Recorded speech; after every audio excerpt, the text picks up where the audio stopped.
Orlando, the city beautiful, home to world-class theme parks, attractions, dining experiences, and traffic. Lots and lots of traffic. It's inescapable. The Sunrail was meant to connect the greater Central Florida region, but ridership has fallen far below expectations. Enter the Sunshine Corridor, hailed as a solution to finally connect the region to places people actually want to go. But can it live up to the hype? Or will it be yet another failed attempt to bring mass transit to Central Florida? This is the Corridor.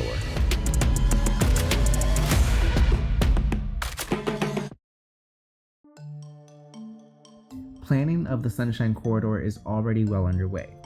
In 2024, state officials completed the Transit Concepts and Alternatives Review, or TCAR, to evaluate which transit mode best meets the corridor's long-term needs. The study found that commuter rail is the most effective option for achieving regional transportation goals and supporting sustainable growth.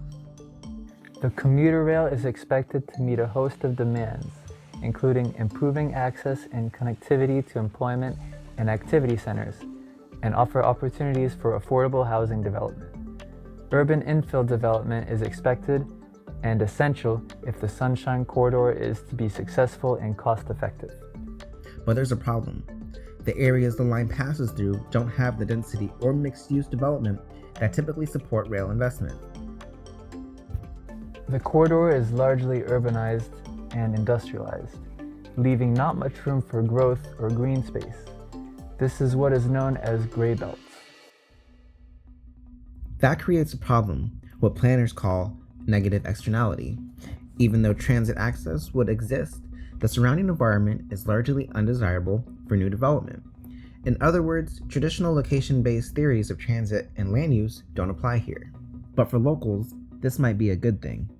One major benefit: less strain on roads and lower long-term maintenance costs for counties. With Central Florida's population and development booming, this expansion could ease congestion and drive more tourism growth at the same time. However, the Sunshine Corridor is not necessarily a single rail alignment. It is a proposed project consisting of 5 transit options, most notably options 3A, 3B, 3C, and 3D. Funding will determine how many of these options can be achieved. The blue lines connect the Kissimmee area and downtown Orlando Metro to the Orlando International Airport, whereas the orange line creates a direct link from the airport to Orlando's central tourism districts. The Kissimmee-Orlando zone experiences some of the region's highest traffic demand, with hundreds of thousands of daily trips to the Walt Disney World and iDrive activity centers. This, according to the Florida Department of Transportation. In 2024, Orlando hit a record 75 million visitors, most of whom can be assumed to have rented a car. Orlando is the largest rental market in the world, meaning millions of tourists end up driving on Central Florida's already congested highways. If the Sunshine Corridor becomes a reality, it could shift a portion of that traffic off the roads and onto rail. It can be hard to quantify the true extent to which transit infrastructure can impact development. Still, the Sunrail remains optimistic. Sunrail says they had 1.2 million passengers last year. State officials believe they could increase ridership 6-fold in the first year the Sunshine Corridor is operating. Denver, Colorado, 2019. The city unveils its newest transit link, the N Line, a 13-mile stretch of track designed to reconnect neighborhoods long divided by sprawl. Just north of Union Station is the National Western Center. This 250-acre infill development, once completed, will feature over a dozen Western-inspired, culturally significant experiences, including the new, reimagined 350,000-square-foot trade show hall and arena, a planned development with 700-space parking garage, and a new transit center. 800 miles away in Dallas, Texas, a city defined by highways, traffic, and sprawl, the Dallas Area Rapid Transit has achieved what few sprawling metropolises have: proof that life without a car is possible. Or is it? City planner Jeff Speck, in his 2012 book, Walkable City, disagrees and calls it simply a failure. Perhaps he's right. Yet in 2022, DART light and commuter rail alone carried more than 23 million riders. Mockingbird Station is a near textbook case of transit-oriented design. You have retail, dining, housing, businesses, and healthcare, all within walking distance. However, it's anything but perfect. There's not enough pedestrian right-of-way, and again, way too much parking. Downtown, near the convention center, paints an entirely different picture of what the DART network is. From here, we can see a higher degree of FAR and vertical space used, which increases density and ridership potential. But what is FAR? FAR, or floor area ratio, is a simple yet useful measurement of gross total floor area divided by total parcel space. FAR is important because a higher FAR allows greater development intensity in and around transit, which in turn boosts potential ridership.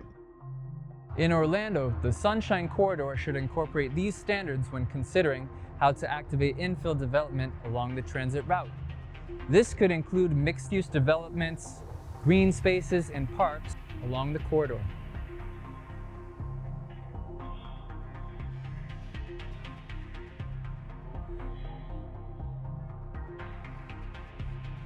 Shingle Creek is one of the main headwaters of the Everglades, which runs perpendicular to the Sunshine Corridor.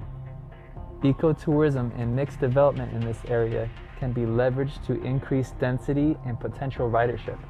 However, doing so remains challenging.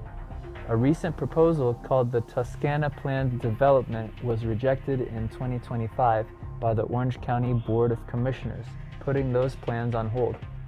There are several reasons why every single Orange County commissioner voted no on this proposed development. Now, their focus isn't just protecting the environment, but also to avoid flooding for people living in Hunters Creek or nearby neighborhoods, since this project would have dug into the wetlands.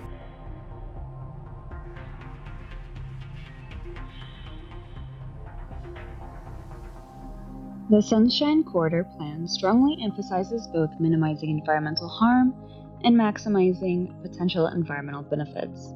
On one hand, the project must limit its footprint and protect sensitive habitats and the ecology of protected species. The current cost-feasible and environmental studies must identify which species are present and determine appropriate mitigation strategies, including habitat restoration, relocation, or construction timing adjustments. To meet these goals, the project must comply with the National Environmental Policy Act, or NEPA, which requires minimizing environmental and community impacts. One key strategy is to use existing rail corridors wherever possible to reduce new disturbance. Early environmental scans assessed soils, land use, wetlands, floodplains, and existing wildlife within the proposed routes. While much of the land is already urban or developed, about 20% of the study area consists of wetlands or surface waters, and several sections fall within the 100-year floodplain.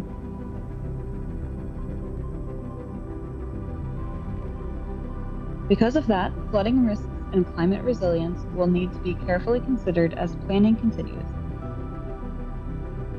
These three areas were studied: Area 3A, 3B, and 3C/D.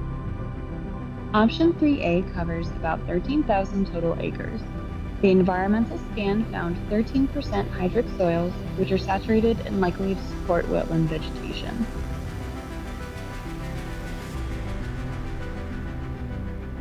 Option 3B is smaller at 7,025 acres, but contains a higher percentage of hydric soils at 17.3%, making it more environmentally sensitive.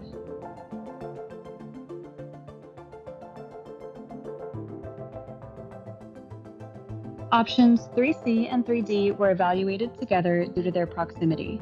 Combined, they encompass about 3,477 acres, with 12.28% of land use containing hydric soils. Because these segments follow existing transportation corridors, they may produce fewer new environmental impacts compared to the other alternatives.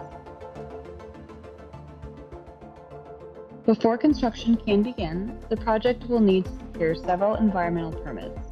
These include wetland impact permits, wildlife protection or relocation authorizations, and stormwater management permits to prevent erosion or runoff.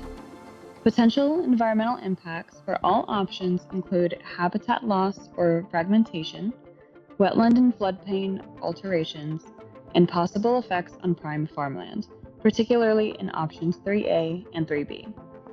Addressing these concerns and maintaining compliance throughout the rest of the planning and construction process will be essential to ensuring that the Sunshine Corridor delivers on its promise of both environmental protection and long-term sustainability.